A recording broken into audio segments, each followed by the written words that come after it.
As Dan mentioned, I am one of the other regional development corporations in the area. I am not your lender in this region. Dan is. I'm here for another purpose today, and that's because my organization is the keeper of the Comprehensive Economic Development Strategy, or CEDS, which is a really big description for what is essentially a regional master plan. So what we do is we look at the 42 communities we serve, and we try to see what projects, what things are affecting the region, whether it be, a Route 1 expansion, redevelopment of Hampton Beach, the new Smutty Nose Brewing Company coming into town. And part of what we do is we try to figure out ways that we can access Economic Development Administration funds, which come through the U.S. Department of Commerce, in order to help communities. And that really comes down to what you're talking about here, which is becoming more competitive. We want to make our region more competitive. And what you really want to do is make Hampton more competitive and more attractive. And from everything I can see here, you're in a great position. As I said, I serve 42 communities, and I'm going to echo what Roy said, what Chris said, what Glenn said. It's very rare to see this much buy-in on a local level like you have here today. And to me, that's really a marker for success, because the communities that I see that are facing problems, whether it's a high vacancy rate on their commercial zone or some sort of problem of out-migration or a plant closure, the communities that have this kind of investment and interest are the ones who are successful, who go on and are able to redevelop. And I see that you're going to do this here. You have the market, you have the attraction, you have the destination, you're in a really good position. It just seems that you need to finalize your plan, whether it be updating your master plan or coming up with some new plans for how you're gonna harness all of that and have your beach be the best it can be. And the reason I'm here is to try to flesh out how we can help you and how EDA money can work in this area. And the key to that is full-time, higher skilled, higher wage jobs, like we see at the brewing company. We were able to apply through the town of Hampton for a grant for some sewer improvements that are matched by a private developer because of the higher skill, higher wage jobs that are going to be created. And I'd love to be able to do a similar project here on the beach. So I would just say the best thing that you could do is to encourage that spirit of diversity, extending your season, and looking for other ways to bring year-round employment to the beach. I would encourage you to do that and to keep up the good work that you have here today in the dialogue with your community. Thanks for having me, John. Thank you, John. I just want to go back a little bit, and because I was sitting here listening to everyone and thinking it was probably about 12 years ago when Senator Hollingworth and myself fought hard to get parking meter money spent locally, and that was a battle.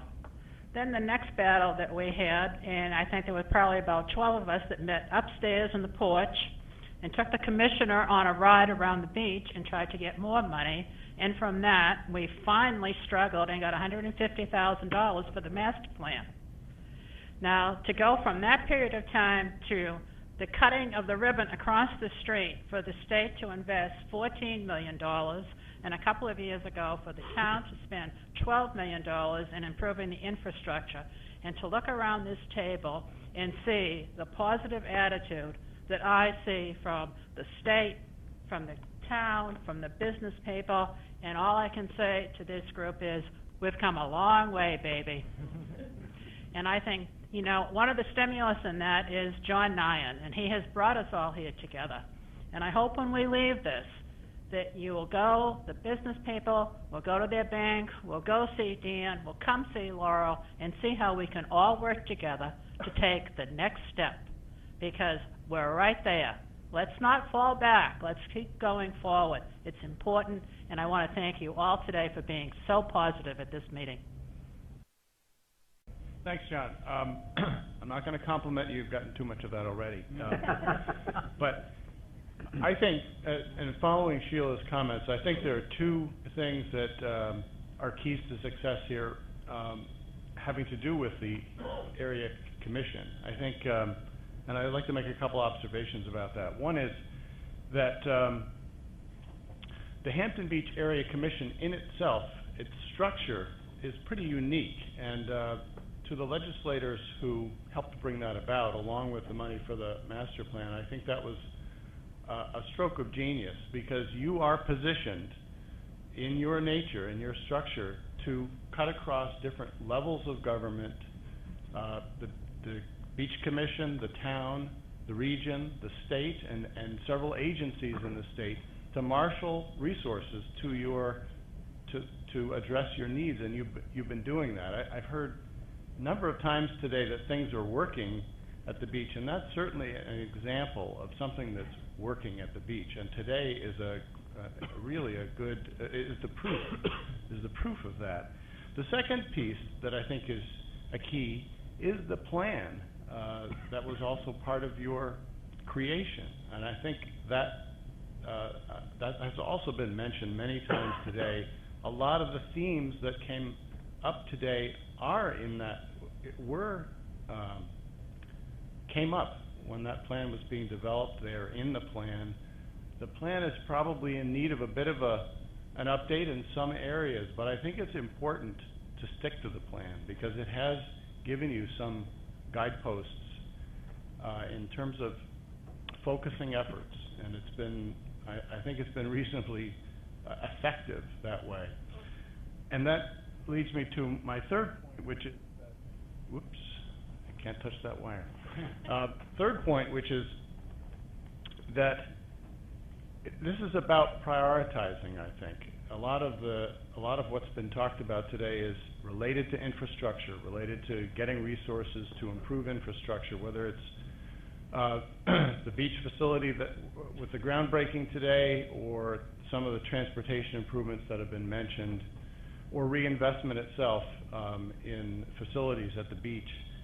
All of those, there's many more things to be done than there are resources that can be brought to bear all at once. And I think it's very important to get a clear sense of, again, what the plan is, what the priority is, and make sure that all of the partners that you represent get behind those priorities and can really sort of push them in unison. Lastly, what does the Regional Planning Commission do? What can we help with? I think a couple of things. The plan update, if there are pieces of that over time that need to be refreshed, brought up to date, such as the parking aspect that we're working on now, is something that we would like to continue to do. I think in terms of identifying transportation priorities and helping get support for those priorities at the state and regional level. Glenn Koppelman mentioned this sort of zoning. That is a key to providing incentives that people have talked about today in terms of getting the kind of redevelopment you want. And it's something that I think we can help with. Brownfields, to the extent that there are brownfield sites identified that are potential for redevelopment, that are being held back because of that, we can help bring resources on those sites. And lastly, there are, someone mentioned the need to have attractions here. There are a couple that are kind of stealthy. I think John mentioned one, which was the scenic byway. This is a scenic byway. It's one of the few in the state.